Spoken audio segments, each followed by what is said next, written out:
All right, Kevin, welcome in. Ryan Tringer for your Class A Pro recording. Good to have you, buddy. Looking forward to work today. All right, so let's take a look here. So first of all, arms in the triangle position. This is good. We like that. The V's of the grip are correct. Look at this. The left hand V is correct. The right hand V is also correct.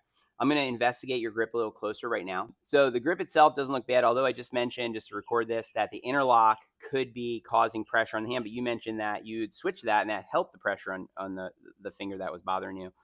Grip pressure in your hands. So your left hand should be at like a 7 or 8 out of 10 in pressure, while the right should be like a 2 or 3 out of 10 in pressure. So the right hand should be much lighter than the left hand. And so that is something that's a point of interest also to investigate. What is your grip pressure like? What would you say it is right now? Yeah, so in the process of working on solving the problem, we probably need to get the right hand pressure to lighten up. Some people, the tension in the right hand from it squeezing is what hurts the other finger on the left hand. You with me? No, it's the right hand that hurts. No, oh, your right hand. Well, even then, still, think about it. How do you hurt a muscle? If you contract a muscle, you're using it. If it's relaxed, you're not using it, right? So if it must be contracting in some way to hurt that hand. You know what I'm saying? Okay. The ball position is a little bit forward for the 7-iron, which is not necessarily a bad thing. We'll see what happens as you swing. Foot position looks to be good here. I do like that it's left of center, though. I prefer that with the 7-iron. The setup posture, this seems to be fine, Kevin. Good job here. Let's just check your balance. If we put a vertical line down through your armpits, through your knees, through your toes. Okay, so you're sitting back on your heels a little bit here. So that is a point of interest also. So just to note here at the setup, the things that are thoughts are the right hand, I would say grip pressure, and really just the balance. But we need balls of feet more. Do you understand what I mean by that? Balls of feet. It's like the guard position in basketball. Like you're going to guard somebody. You want to be on that part of your foot. You're a little bit on your heel side. Okay, now let's take a look as you start swinging what's happening here. So we're going to put the body lines up. These lines were drawn on me in 2004, and I've been drawing them on others ever since, including myself. And basically, they help us see, as you know, where you're at with your body positioning. And we're also going to trace the club head so we can see what's happening with the club head positioning. Here we go.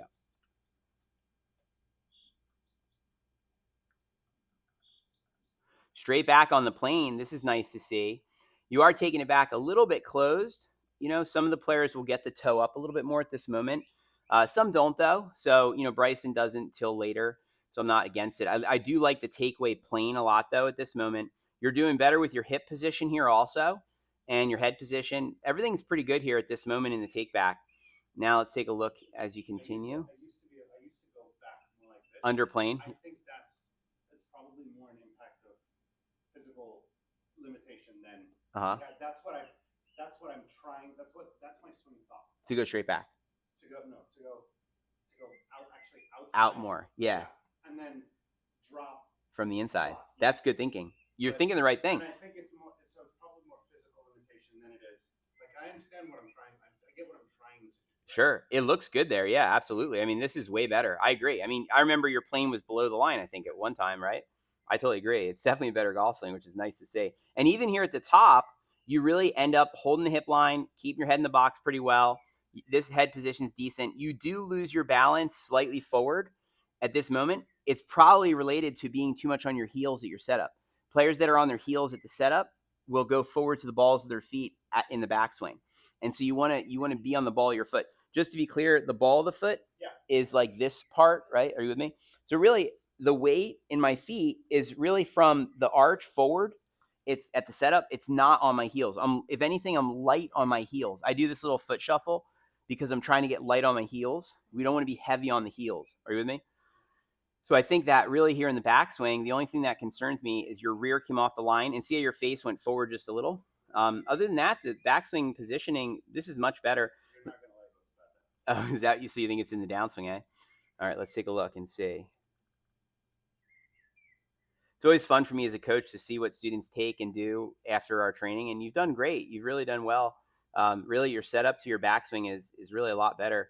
This is a pretty good backswing here too. Let me just make a note of this for you. Now let's see what happens on the way down here. So heel contact you mentioned, and I would say it's related to starting on your heels and then going to your toes. Now let's take a look and see what happens as we come down. Okay, yeah, so on the way down, the club head is coming a little bit over the top sometimes here. Look, do you see how the club head is traveling above the blue line. So you could work on getting the club more from the inside. And look at this, your lower body is getting in the way. Your rear is supposed to be on the rear line. You see your rear came forward, right? So you're right. On the downswing, you're losing some of this stuff. So you actually have a decent backswing, but the downswing is causing trouble. You aren't getting as much of a crescent moon as you could. You see how the crescent moon is limited here? Meaning you do have some, but a lot of the better players will have a larger differential. Are you with me on that? Like the width of the crescent moon will be wider. That's because see how there's still some elbow space in here?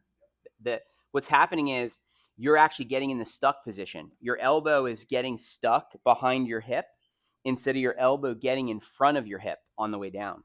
Okay, which I'll elaborate more on in just a moment. As you come down, let's talk about the downswing a little bit more. So then you continue down here.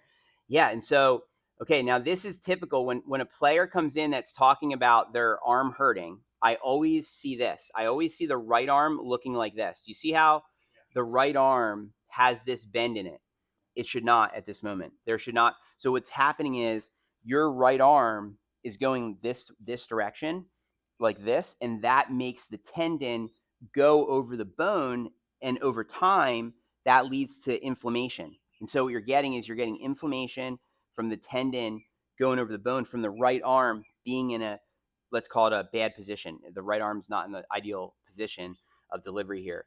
And it's related also to how your hips are moving in relationship to your arms. Okay, so let me save. So then let me just see here. So when you finish it, then you get off the back foot to finish. Yeah. Okay, so what that means then in summary for us here is the way I always look at this is like, okay, we've got a boat that's sinking and there's holes in it. It's like we could fix the hole in the front that will make it look prettier as it sinks, or fix the one in the back that's like really making the boat sink. To me, when you're having a problem where you're hurting your arm, number one thing we got to do is get you to start doing stuff that is going to not hurt your arm anymore. Because the way that you're going to fix your arm pain is by eliminating the movement that is causing the inflammation. Then over time, that inflammation will disappear. It'll just go away. Hopefully you'll do things like, rest and ice and heat, or, hot tub, massage, things like this. That helps get rid of inflammation, right? But you have to eliminate the bad movement that's causing the inflammation to be able to stop injuring it. You with me on that?